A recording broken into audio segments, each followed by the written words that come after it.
Hi, I'm Julie Ross, And I'm Gregory Abbey. and you're listening to the Parenting Horizons podcast. Julie is a longtime parent educator and counselor. And Greg is an actor, writer, and director, and more importantly, a parent just like you. Through conversations covering a range of different topics, challenges, and roadblocks, we hope to give you a few of Julie's tools that might just help make parenting a little bit easier. And look, nobody's perfect, and parenting is challenging to say the least. But with a few skills under our belts, we just might be able to be good enough parents and enjoy the journey and our children a little bit more in the process. Hi, everyone. Welcome back to the Parenting Horizons podcast. Julie is with me as usual. Julie, how are you doing today? I'm doing great, Gregory. How are you? I am hanging in there. Yeah, I'm doing all right. I'm doing fine. As you know, we've had a string of great guests recently, and we are continuing with that today. We are lucky enough to have with us Stephanie Kreisberg, who is a clinical psychologist, and she's written a book that's coming out this month. It's called Adult Daughters of Narcissistic Mothers: Quiet the Critical Voice in Your Head, Heal Self-Doubt, and Live the Life You Deserve. Stephanie, thank you for being here. We really appreciate it. Well, thank you so much for having me. I'm really thrilled to be here. Yeah, this is great. Before we dive into talking about narcissism, which is a big one, can you just tell us a little bit about yourself and how you got to where you are today? Sure, thank you. Well, I'm a clinical psychologist. I've been practicing for almost 30 years. I'm outside of Boston, and I actually started out as an English major and then worked in New York, Mm, your neck of the woods, for a while, and then realized, working in publishing, realized that wasn't really my thing, but that people's stories were really what I was interested in. So that was the link, and realized I wanted to follow up with people's stories as a therapist. mm. And so I decided to become a clinical psychologist. And so I've spent a long time working with kids and teens and adults. And then over the years, I started seeing themes, particularly with the women I worked with, who had really challenging, difficult relationships with their mothers Mm. and how that impacted them being mothers themselves and just in their lives, their self esteem, how they functioned. And that really led me to the journey of understanding being the daughter of a narcissistic mother and writing this book. So that's sort of my story. And can I just interject? I feel like narcissism doesn't, no gender owns narcissism.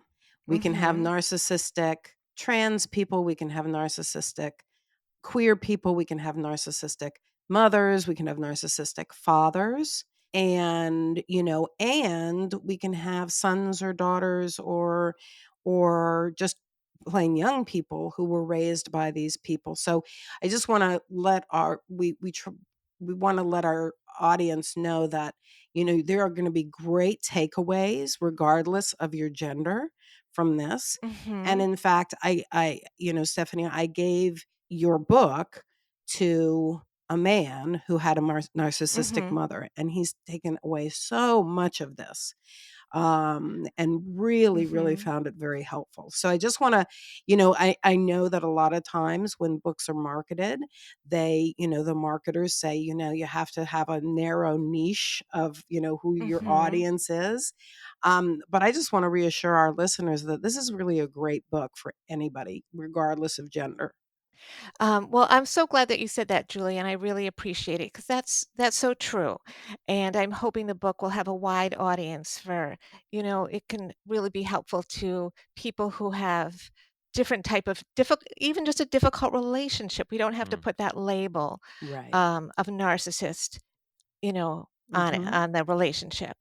The other thing I just want to say right off the bat as we discuss this is even though the book is Adult Daughters of Narcissistic Mothers, that this is not a book about mother bashing.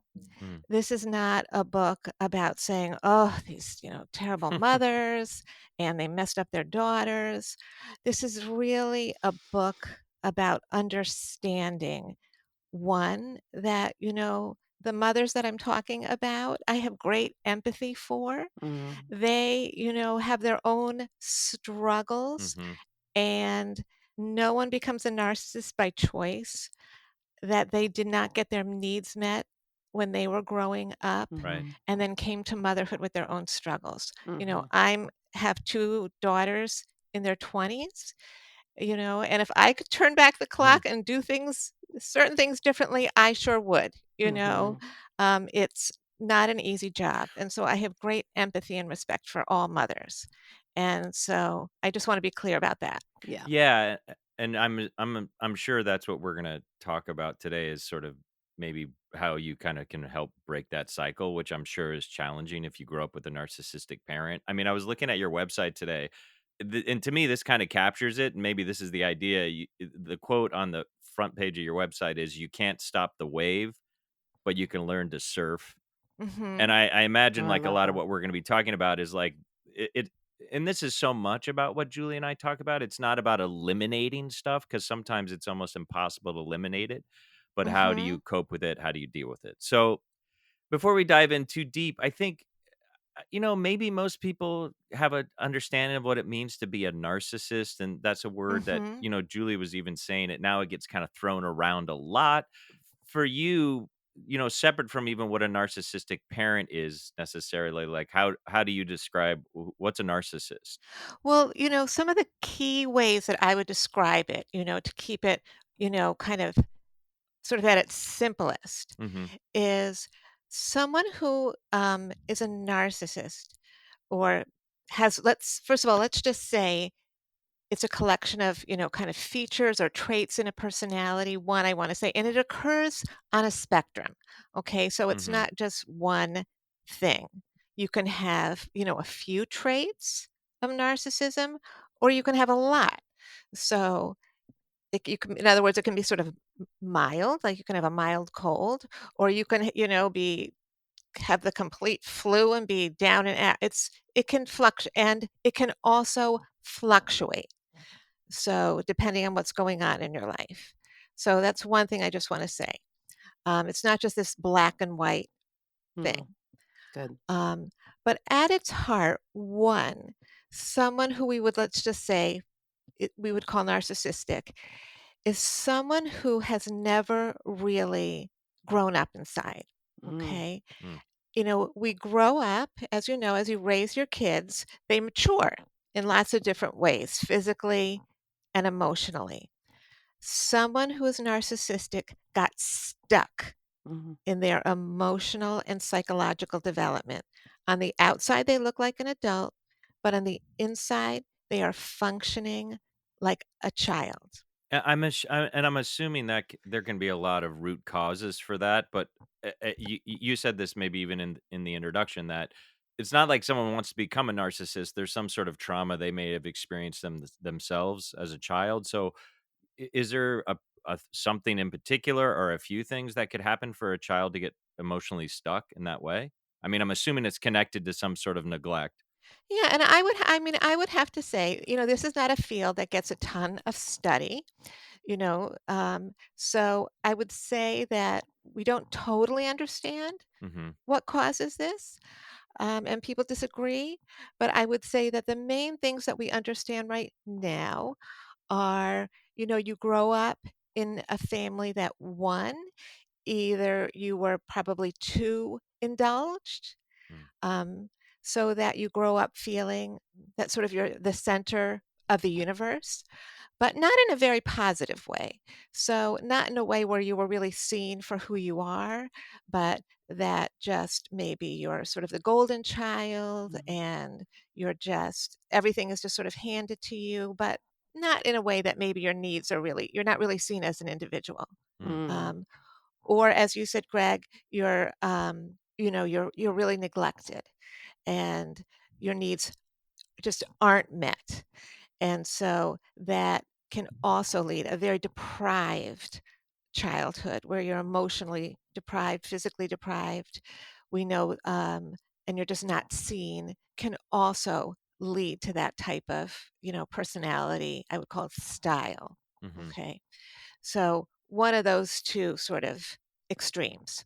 But essentially, you're saying it's that a narcissist maybe at the core is they're emotionally stuck. They're emotionally immature. Is that what you were Yes, saying? they're emotionally, and then there's other features that come along with that. I would also say, in terms of what causes this, that there's going to be some kind of maybe temperamental wiring issue. Mm. So Mhm. if you take someone that usually someone might have a certain type of emotional, their wiring might be particularly sensitive or Mhm. genetically sensitive. And then if you combine that with that type of upbringing, they might be more prone then to developing this personality style. So it might be two kids who are grown, raised in Mm. the same environment. They both not might not be narcissistic depending on sort of their wiring that they bring You to the know, it's table. it's funny because I have a pretty intimate relationship with a narcissist that's not, connected to me. He's not a relative, Mhm. and this narcissist's son, who's actually been able to do much better, but we've seen it's just funny that you mentioned wiring because we've seen some stuff in the child that we've gone like, "Wow." That just Mhm. seems the child is not a narcissist, but it has some similar tendencies to the biological father, and so I'm assuming that's what you're talking about because my wife and I have seen these things play out with this child that it's kind of shocking, and it seems like a wiring thing. It's the Yeah. biological son. So is that what you're saying? Is that some of that stuff can be in there potentially as well? Well, it's let's just say you're more sensitive as a child. You're more emotional. You're more sensitive. We think that some kids come into the world just more, just feel their emotions more strongly. Mm, Okay. And then when they have a strong emotion, it's a little harder for them to, what we say, kind of just go back to baseline. mm, um, that might be the child then who, if they grow up in not really the most nurturing environment, are going to then be more, let's say, vulnerable to being hit hard by that environment, mm, okay, as opposed to being more resilient Mm, than another mhm, child. And then there are other factors that play in. Do you have, other supports in your life that can kind of balance it out? Is there another adult who mm, can kind of mm. smooth it out, give you what you need? Things like that. mhm. So there's a lot of factors that play in, as I'm sure how does a child turn out? Like what's the end game? Yeah, I mean, it makes sense. I'm sorry, Julie, did you wanna say something?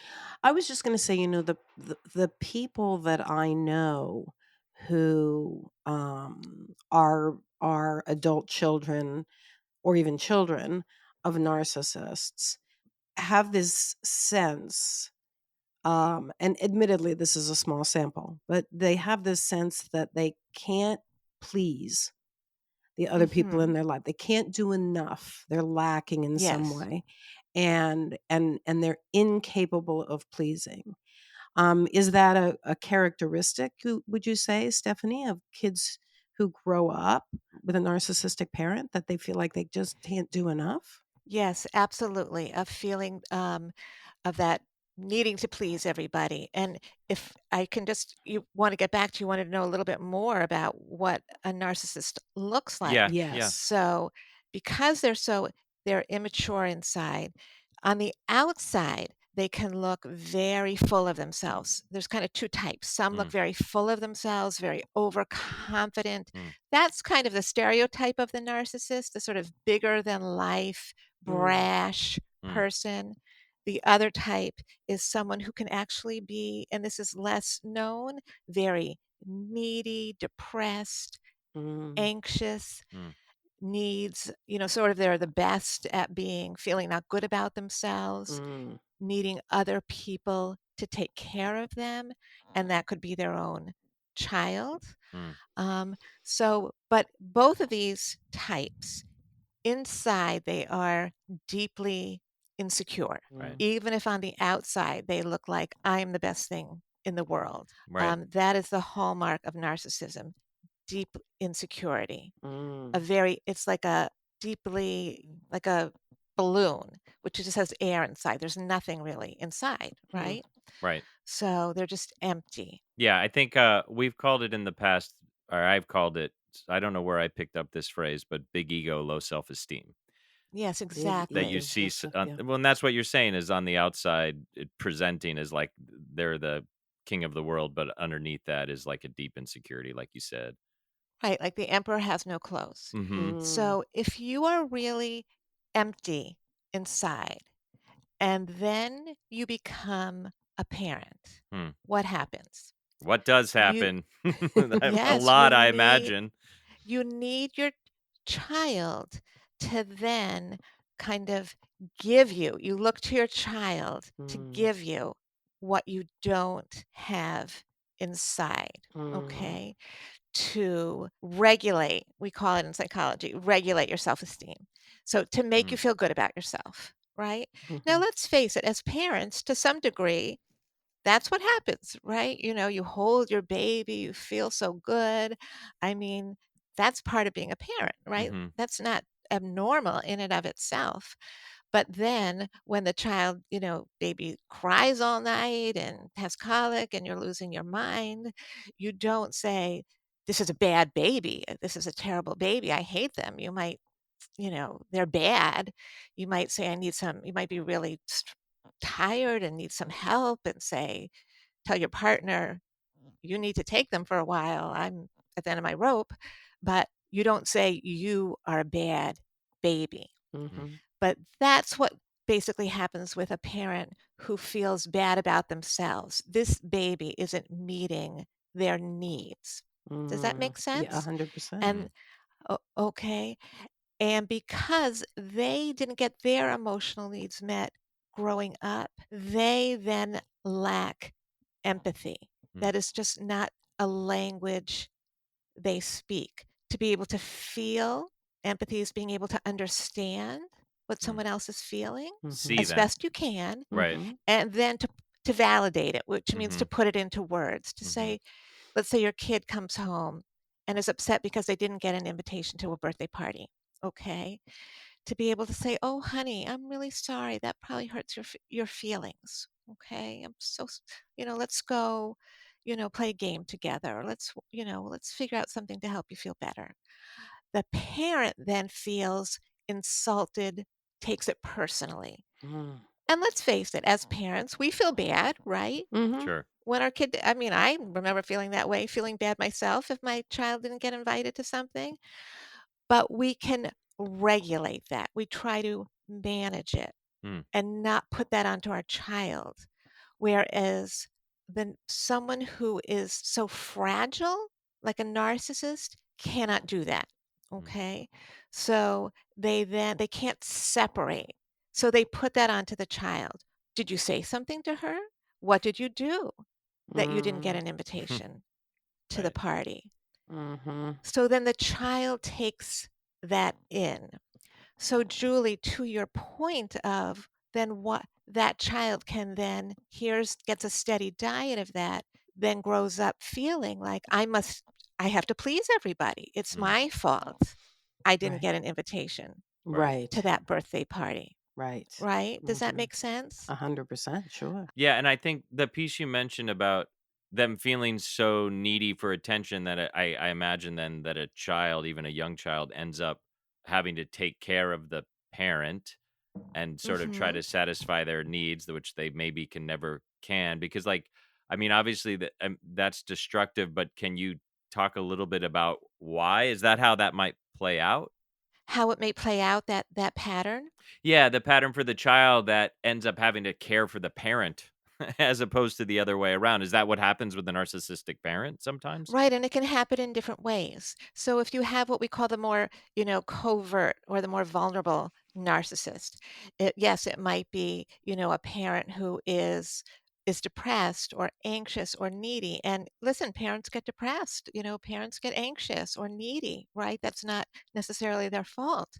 But if they have also the narcissistic piece, let's say there's been a divorce, right? And the parent is really struggling, they also can't separate. They can't have empathy for their child's needs and be able to understand that the child needs to, have a separate relationship with Mhm. the co-parent, or they become very critical of the child because the key things, so then the child might feel like, well, I'm not going to go visit the other parent because that's going to upset mom. Mm. Mhm. Or you have a parent who is looking for the child to just do what they want them to do. They see the child as an extension of themselves. Mhm. Mm. So I need you to be an athlete because Mm. what's going to make me feel good about myself, and that I'm going to get attention that way. And maybe the child doesn't want to be an athlete, or they're not particularly good at it, Right. but the parent is going to push them, push them, push them, push them, and be the one who's there, by the sidelines, criticizing them. They drive home in the car. It's berating. Why didn't you do this? Why didn't you do that? And not noticing the child just shrinking. So then what happens is, as they're growing up, this child learns to just squash themselves down, suppress all their feelings. Because their needs aren't getting met, you mean? Well, because they know that, they start to feel like who I am is not seen. They get that, Mhm. that if I'm and one of the key lessons that they take away is, if I make a mistake, I am a mistake, Mm. because the narcissistic parent makes everything very personal. Mm. So, for example, here's a good example that, from my practice.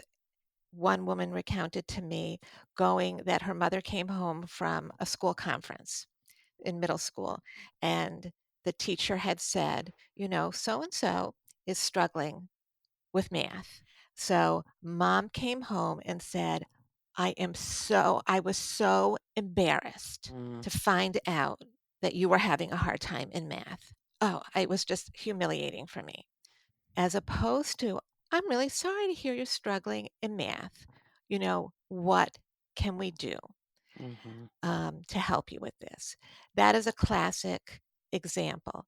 So it's this self centeredness. Mhm. Everything was about her. Mhm. And so then, in turn, this, you know, preteen felt humiliated. Mm. And the lesson was, I can't have any flaws. If I have a Mhm. flaw, I have to cover it up Mhm. because it's not okay not to be perfect. Consequently, when she went off to college, when she was struggling with a course, she didn't share it with her parents. She Mhm. wound up flunking.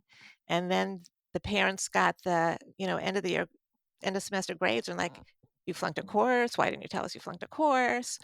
And well, of course she didn't tell them. It was just better to hide it. Mhm. And that kind of becoming a lifelong pattern of, I'm going to get myself into really deep trouble before I do anything about it. And that's a hole she had to dig herself out of and unlearn.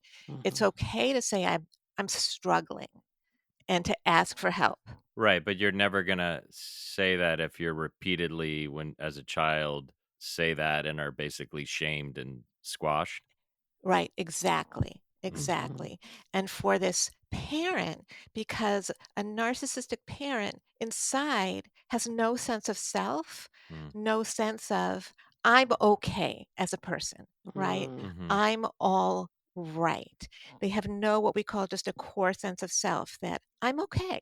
Mm. It doesn't feel good to be told my kid is struggling. No parent leaves a conference like that and feels like $1,000,000. Of course, we Right. want to hear our kid is doing great, right? We've Yeah. all been there. Well, probably. Sure. Yeah, of Um, course.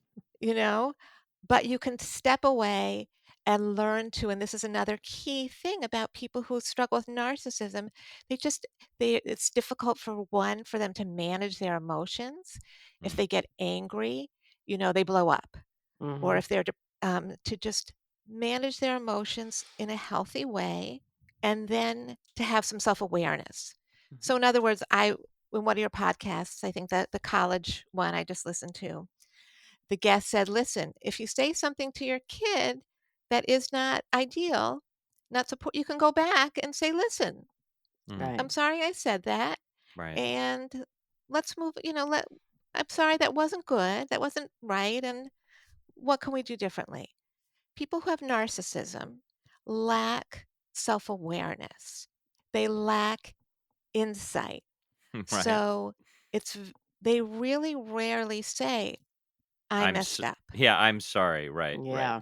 Well, and it's not even just that they can't really get to the "I'm sorry," because if there's a problem, it's somebody else's fault. It's hard Oh. for them to see, "I messed up. My kid is angry because or withdrawing from me because their problem, Mhm. not because I said something unkind."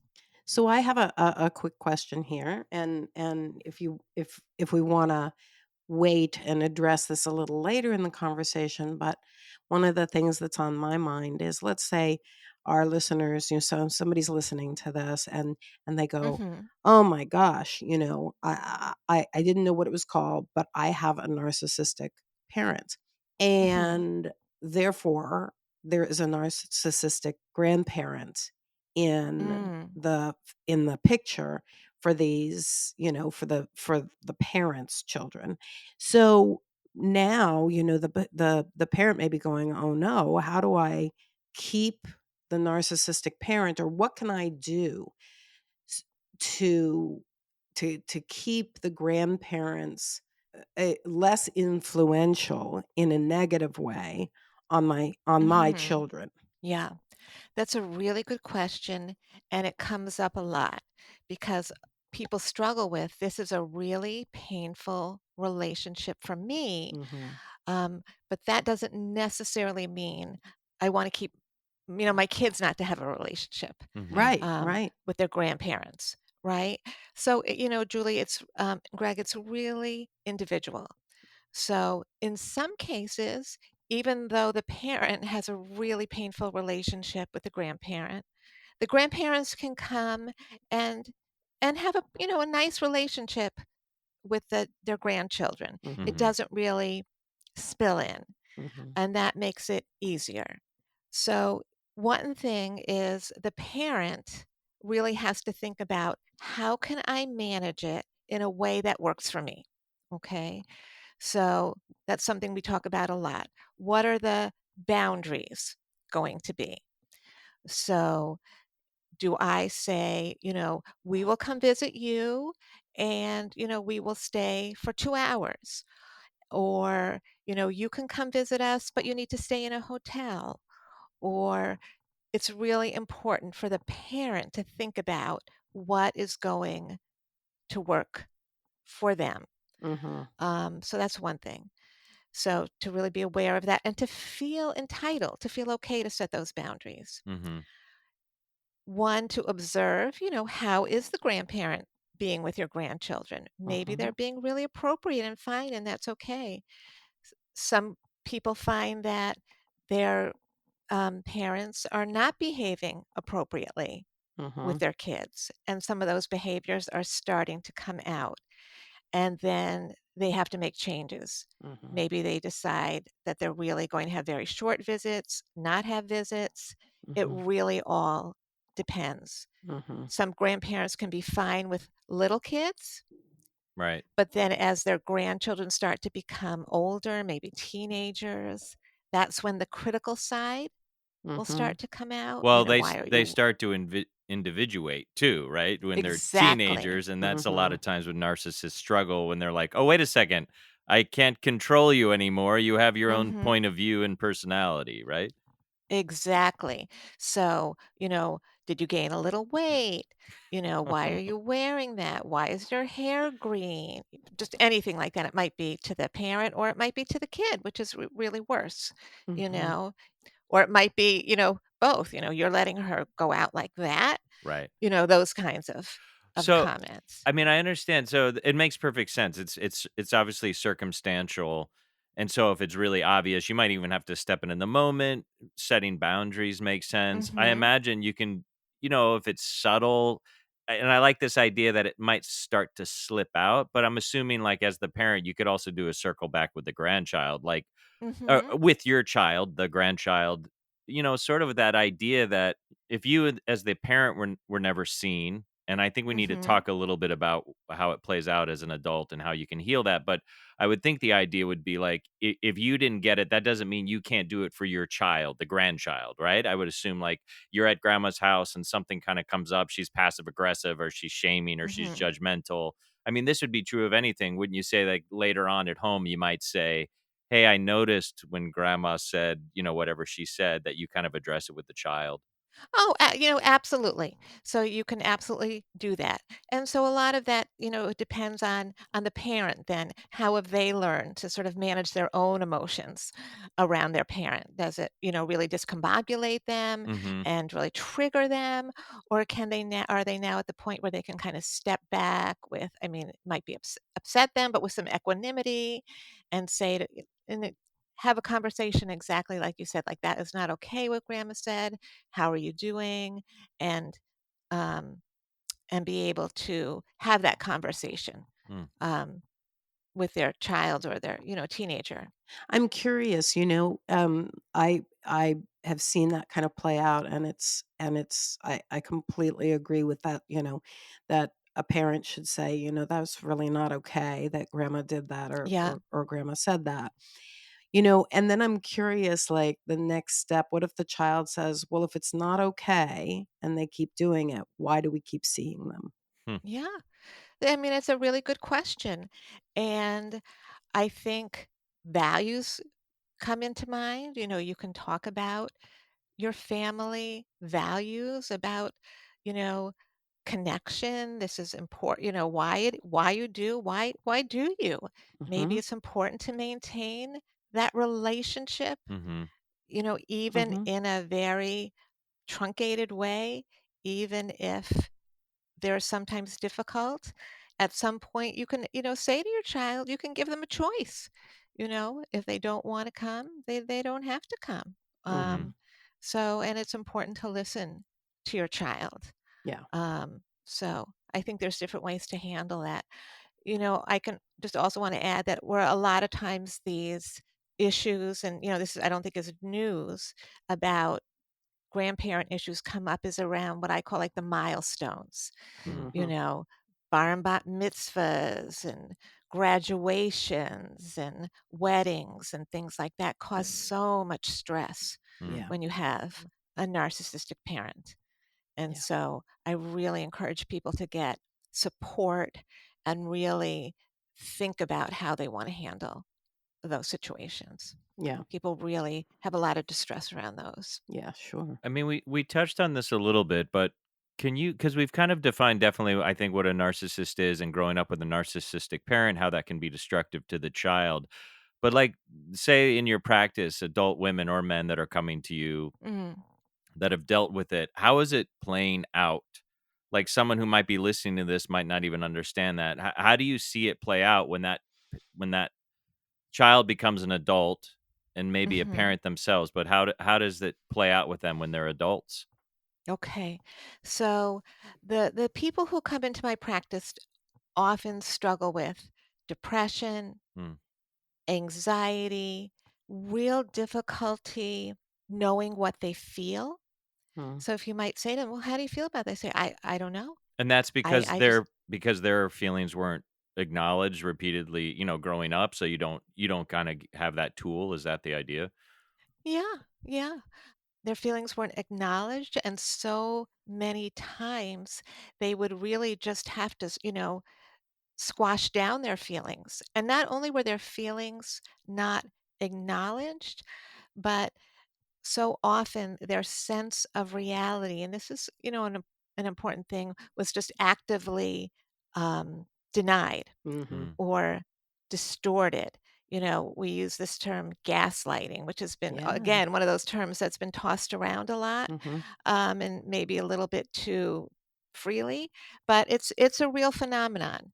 So that might look something like, the child saying, "Oh, her brother knocked over her blocks," and the parent saying, he didn't do that. I was watching. That didn't happen. Mm, Mhm. And, you just, you really just like to complain, and so on and so on. Mhm. And so then the child having this feeling of, am I crazy? Is there mm, something wrong with me? Or being upset with the parent about something and maybe saying that. And then the parent saying, oh, you were just so sensitive. mm, Mm. There's just, you were just, I can't say anything to you, is a very common phenomenon. And so you really learn to just truly question anything that you feel, or maybe it's better Mhm. just not to have any feelings at all. mm, So just not having a sense of who you are, needing to please other people. mm. And listen, a lot of people struggle with these things. Sure. This is not just something that happens if you have a narcissistic parent, Right. but it can be particularly intense. Mm, Okay. Mhm. So needing to please other people truly at your own expense to the point where you will just run yourself into the ground. Difficulties really setting boundaries with mm. other people. Mm. These are some of the things that people come in for, not really having a sense of who you are, having a direction in life. These are often the things Mhm. that people come in for. Well, I would also think you see it play out. I'm thinking about this young man that I know whose father is a narcissist, and I've seen it play out in relationships he's had already at a young age because I think the weight, what I've seen is the weight of the emotional weight of the relationship takes on so much that it's almost overwhelming for the partner.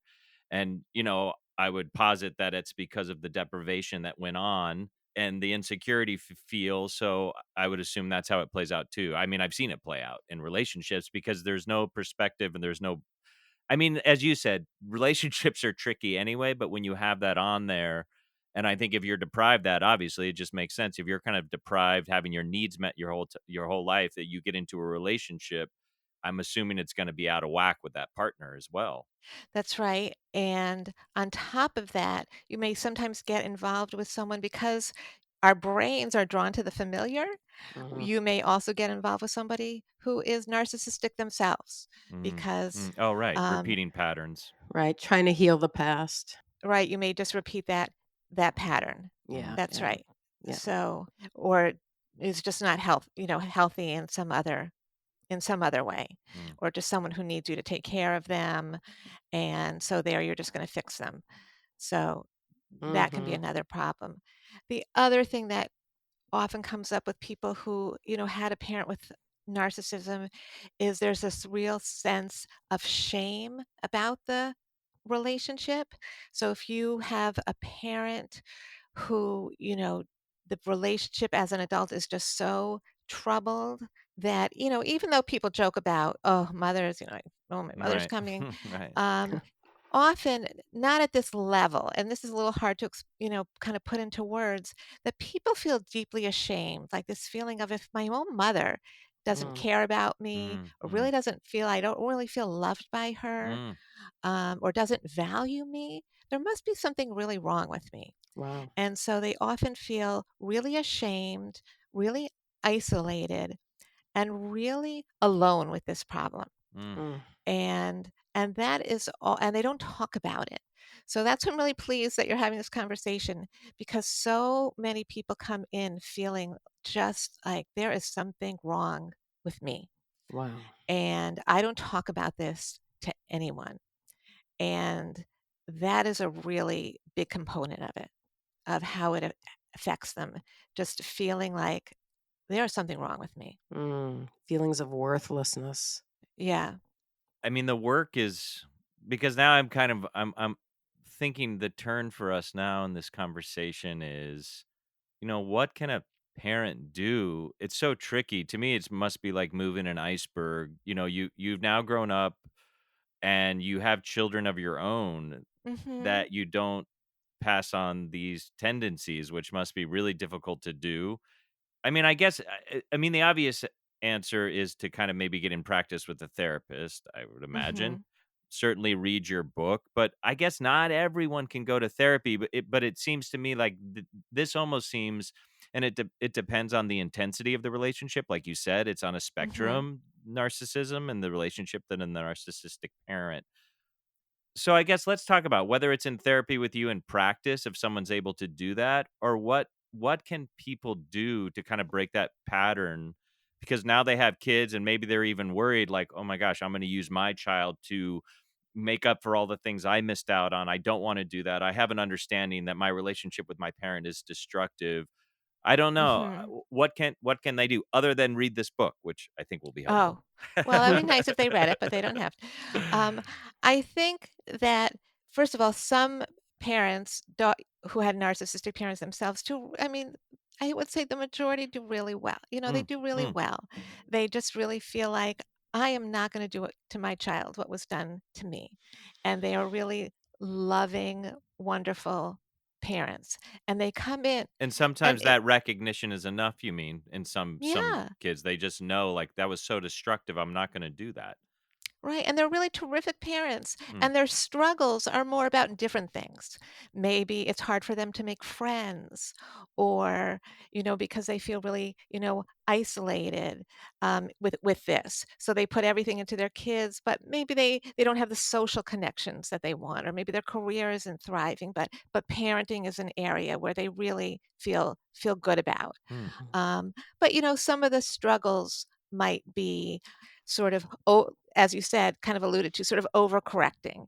mm. I felt so neglected. I'm going to do everything Mhm, for my kid. Mm, mhm. mm, And, as we know, at some point, you have to kind of let go, let them make their mistakes, let them make their own bed, not bring their homework to school when they forgot it, Yeah. um, things like that, right? But you feel like, I don't want them, but the, parent who had a narcissistic parent can feel like, I don't want them ever to feel like I'm not there for them. mm, I don't want them ever to feel I didn't love them. So I'm gonna if they can't sleep, mm. I will lie in bed with them every night. Of course, I mean, that some people think that's okay, Yeah, but it's interesting though, 'cause it's making sense that you have to guard against that, potentially. It's the yes. overcompensation and then the enabling of the child because you're doing everything for them because you were so bereft of attention. Right, so that is a pattern that I see, and we Mm, really have to work on, Mhm. but then the next day you are exhausted hmm, because you slept on the floor next to your kid, Mhm. um, that kinda thing, okay? So and that can be a hard pattern to break. So those are some of the things that I see, or just if you are feeling, isolated in and of yourself, maybe feeling I'm just really different. How can I go to the school play and really connect with other people? Sometimes that can trickle in. So, or just having a hard time knowing, how do I handle holidays? How do I handle those connections with grandparents? mm, Just not really feeling good in and of yourself as a person. And you need to work on mm, that Right. piece. Or if you grow up in a home where, learning to manage your emotions was not modeled, that's a learned skill, you might have to learn that, mm. Mm. managing your own temper or your own anxiety. Those are some skills that we can learn. I would also imagine not just I mean, managing your feelings and also not repressing your feelings. Because Mhm. I see a Mhm. lot of the time, the feelings that come up for people who have narcissistic parents are so painful that they Mhm. repress them. And then it Yeah. can come out in bodily ways, it can come out Mhm. in back injuries or not even injuries, but back pain or, Mhm. neck pain or digestive issues because they're really the feelings are so painful themselves that they would rather Mhm. physicalize them as opposed to deal with them. I mean, that's all subconscious. Nobody would rather, but.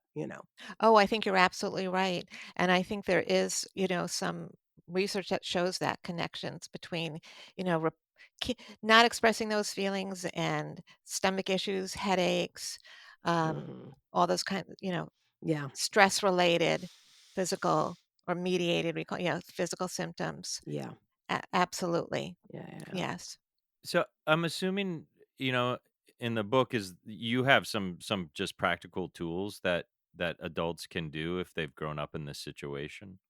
Yes. So some of the ones that I find, really helpful are one is just people who I find that a lot of people who grew up in narcissistic families tend to ruminate a lot. Mm, They're in their heads, just chewing over, the Mm. same negative thought, not positive thoughts, the same negative thoughts over and over and over.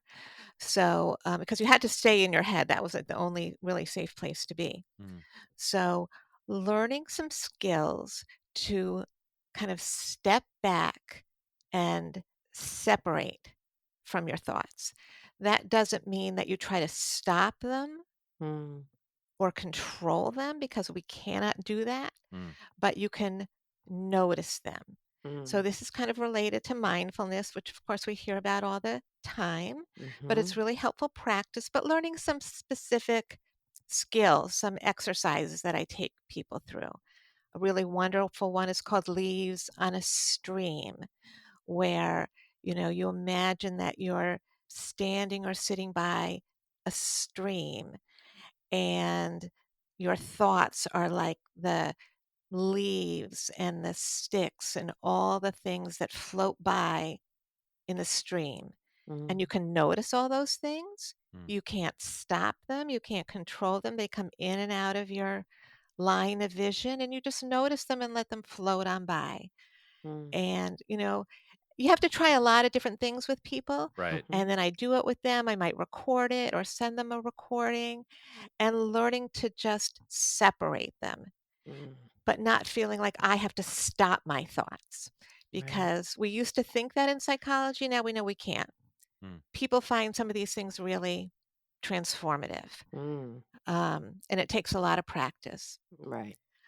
Another helpful skill, this comes from acceptance and commitment therapy, is really recognizing what's important to you in life, what really matters. It's called your values, and letting that guide your actions. Let that be your North Star. So let's say being a calm and supportive parent is mm, one of your important values. And then you're trying to decide, should I have my mother over for Thanksgiving? Should she be a guest? mm, You can then use that value, being a calm parent, calm and supportive parent to my kids, to make your decision about having your mother over. Mhm. What's the right answer? Who knows? right. It's going to be different for everybody. How is that going to look for you? Mm, Mhm. There's no right answer, but Mhm. how will you fulfill that value if that's a guiding light for you, Right. um, in making that decision? Mhm. And this is, again, transformative for people. Mhm. mm. Mhm. Um, so these are some of the things that I feel like people get a lot of power Yeah. out of. Yeah, I can imagine. I do as well. These are Sure. things, I mean, try to practice everything that I teach people, Yeah. and these have been skills that are transformative for me as well. Yeah, I mean, as just even as you were talking, and you've already said this, I think some of the things, and I'm sure a lot of what's in your book, it's not even that you need necessarily a narcissistic parent. I mean, I ruminate on things, and it's Mhm. like you said. I think even if you have a complicated parent, these are some of the tools you can be thinking about. I mean, this has been really a great conversation. I'm wondering, it is such a complex topic, and you did such a great job of navigating it. If there was one thing, like if there was one main thing, like when people come to your practice and they've grown up with a narcissistic parent, and maybe they're an adult now or they're a parent themselves, is there one thing you want that patient to sort of think about and focus on, or is that too specific? I would say, I mean, a couple things. One, I think education is really important. I think really understanding this, Mm, why you feel this way, what made your parent tick, what made you tick. And I think the idea, which I'm sure you've heard of, is just really having compassion for mm, yourself. Mm, When you are raised by a narcissistic parent, you tend to, you're a relentless, you just beat yourself up relentlessly. mhm, You've internalized that inner critic, and you just take it around with you everywhere. And so if you can learn to talk to yourself kindly, the way you would a friend, instead of, if a, and to really think, if a friend came to me with this mm, problem or this issue, would I ever talk to mm. him or her the way I talk to myself? What would I mm, say to that person? mhm. And then talk to yourself that way. I mean, that is, I think, the best gift you can give yourself. And it will make you feel uncomfortable because some people don't even realize that's even an option. I can do that. Well, and it's probably weird at first, especially if you never got it growing up, but and I guess that's the idea that if you didn't get it growing up, you might have to do it for yourself. I mean, it's finding people maybe in your life that can do that, but I guess that's that point. Is that if your parents were critical of you growing up because of their own narcissism, you're then critical of yourself, but you can talk to yourself in a way, that a adjusted parent, I guess, would have, right? Right. And it is great to have other people do it for you. But there's research on self compassion, thousands of studies that show the value of actually this form of self talk and self kindness. Mm, It's pretty remarkable. So being able to take that with you wherever you go, it's pretty phenomenal. great. That's Well, great. this has been wonderful. We really appreciate you being here. Again, we've been talking with Stephanie Kreisberg, and she has the book coming out this month is "Adult Daughters of Narcissistic Mothers: Quiet the Critical Voice in Your Head, Heal Self Doubt, and Live the Life You Deserve." Stephanie, if someone wants to find your work, where can they do that? Well, again, thank you so much for having me. I'm so grateful for the opportunity. I have a website, drdrstephaniekreisberg.com. My book is available on Amazon or through the publisher, New Harbinger. So those are the places to find me. Great. And I just Excellent. want to be clear. So Stephanie's last name is spelled Kriesberg. Thank you, Stephanie. This has been really lovely. Appreciate it. It's been Well, great. thank you so much. Thanks for listening to the Parenting Horizons podcast. If you enjoyed today's episode, please share with your family and friends. And if you'd like to hear more about Julie's work, join one of her parenting groups, or see about individual counseling, please visit parentinghorizons.com. Or you can email Julie at julie.ross@parentinghorizons.com. We'll see you next time.